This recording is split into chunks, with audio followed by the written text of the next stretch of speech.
What's up, folks? Casual Dad here with another Warhammer Combat Cards Warlord Guide video. This time we're talking about Boss Zagstruk, leader of the Vulcha SKWAD. Love the spelling. You gotta make sure you say it the way it's spelled. Coming in at 27 points, he's one of the cheaper Orc Warlords, not the cheapest. Has decent hit points, but he's still pretty fragile, and you want to be aware of that when you're playing him. Only melee, and then he's got the melee readies, which he will never ever use, because his ability is, if a friendly Orc card would ready, it instead makes an attack for 100% of its melee stat. If the card cannot make a melee attack, it will ready as normal. So it's not totally true. So if there are no enemy cards on the board for him to attack, he will then ready as normal. And that includes if the board is completely empty and he's the first card to deploy, he will actually do a melee ready. But that is, trait is melee ready, actually usually means that when you play him, he will hit the thing across from him for his full melee attack value. And then its full melee attack value is awesome. So, I do want to highlight, though, that he's not like the Stormlord. With the Stormlord, you actually get the effect of the ready, whether it's a buff or a debuff, and then you also get the plus 20 damage.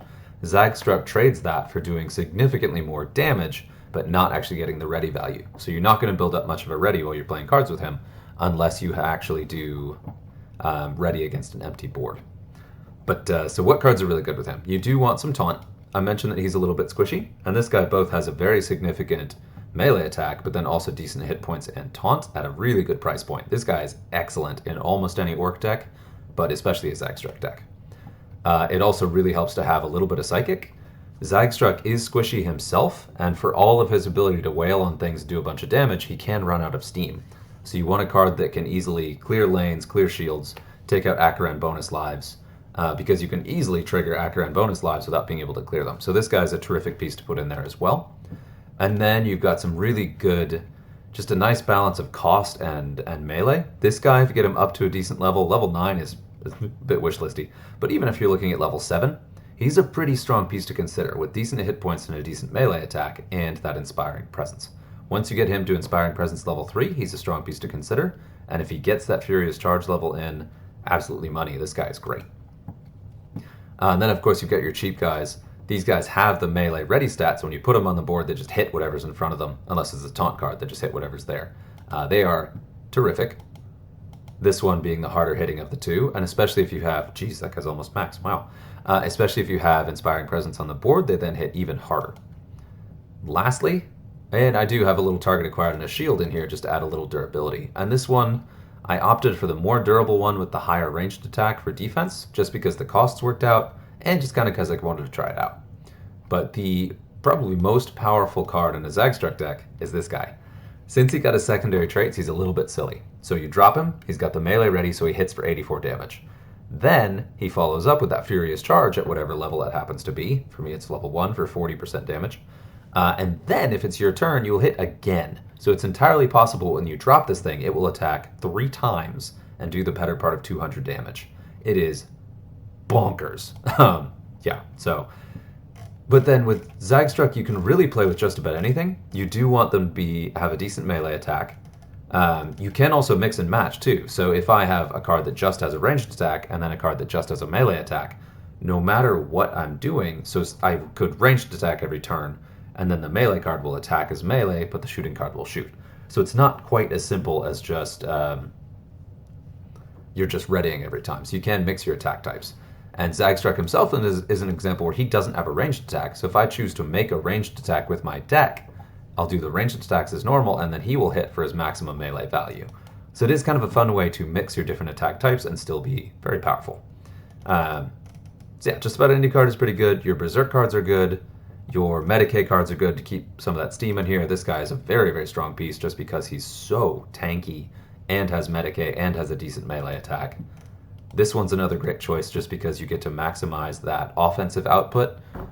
Anything with the melee ready or Furious Charge has kind of the same impact in the Zagstruk deck. But this guy at upper level is a really good combination of damage and stats for cost. Great one to consider. And of course your usual mainstay melee cards like the Black Death, and this guy whose name I never remember, Shanktooth. Those guys do very, very well. Any of your kind of classic melee cards are very powerful in this. Your fear cards are pretty good. This guy's not bad. But you really can't go wrong as long as you recognize that it's mostly a melee-focused deck and just kind of use your best pieces. This guy's another fun one. Once you get to level 9 where he gets that Furious Charge, he's only 5 points and he does a lot of damage for 5 points and huge disruption utility. So he's a great one to consider too. I'm still a couple levels behind, so I don't have him in here. But let's play a couple games to kind of see the play, and hopefully I am laddering with orcs right now so you can see some of the more competitive matches. And now there are bad matches, of course. So if I go up against a pure psychic deck, wow, I'm not leveling up with orcs right now, never mind. This could be a rough match though, because I do think Shazot is one of the most powerful Tau Warlords by a pretty significant margin, and also tends to be very durable. And you can see right off the bat he dropped shields now, flank, yikes. So we're going to take care of this. And this is a decidedly underranked Shazot deck, so this is perfect. It's technically showing as 358 trophies just because this player hasn't leveled it very much. Maybe they're not laddering with this deck right now, maybe they're not playing very much. But so you can really see how this deck performs against a tough matchup. So this is a great one where I know Tau doesn't have any psychic attacks, which is good. So that means that I'll get away with readying and not taking any damage back, which is the biggest advantage with Zagstruk, is you get those attacks with no return fire. So even if your deck is a little bit squishier than most, which it does tend to be, you still are seeing a lot of... Let's see... You can take that out, can't you? Yeah. You still are seeing a lot of benefit on defense. So Zagstruk's decks can actually be very durable because they're just not taking about half the attacks back that most other decks normally would. Still, this is Shazot, and Shazot can easily just shoot me to the moon. Now I'm making my quick progress through it, but my strongest piece has already taken a bunch of damage and is about to get hit with that hyper buffed. Ow, ouch. But that's where this guy comes into play, has that shield and has that very strong return ranged fire. And I'll pop this guy in here. And then I want to remove this guy on the left because he's an extremely dangerous piece. So we'll go ahead and do this. There's that psychic utility. And he, of course, will hit with an actual psychic attack because he has one. I'll go to the defense, so... Okay. And there, playing against Zagstruk, just kind of understanding how it works can make you cheese the ability. And he's not as good playing against a human player because he's a lot less likely to actually use his abilities correctly. So unless there's a Psyker on the board, an AI Zagstruk is more likely to hit you with a melee attack than to ready, just because it hasn't been programmed yet to fully take advantage of the ability. If it did, and you're running a non-psychic deck, it can be very, very challenging. So it's just Shazot himself. I've still got 2 cards on the board and some pretty durable stuff, but it's looking pretty close here. I may be in real trouble, because Zagstruk himself cannot go toe-to-toe with Shazot. That's just not a good matchup. Because he has 3 shields. So I'm really hoping... Oh, okay, cool. So perfect. I did survive to keep this guy on the board, who will help disrupt those shields.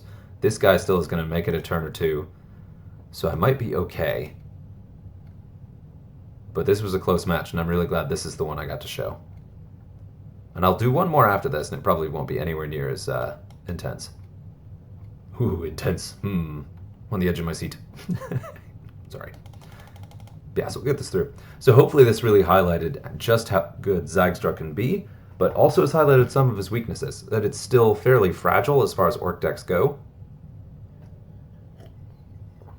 And for all his offensive output, it can easily run out of steam.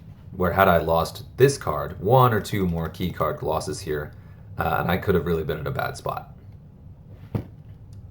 So I got lucky, his ability worked out really well. If you go up against a deck with Njal, like one of the classic Psyker decks, or a Psychic Greyfax, you're kind of hosed, and you end up having to do melee attacks every turn, which works out. Most Psychic decks do change out. They do Psychic instead of doing as much melee, so you can punch them, but that's not always the case. We'll go ahead and run that again. And with Zagstruk, it doesn't have to be a full deck. Another option you can have is have a much thinner deck and just lean on like the Black Death and then the Death Blow tank, or maybe some of the Berserk cards. So we're up against Illic. Ooh. And now that is a little bit worrisome because Illic does hit extremely hard, and none of my cards have that high hit points. One thing I do want to make sure to highlight about Zagstruk, though, is that he's got high initiative, so he will usually go first, unless it's a particularly fast opponent.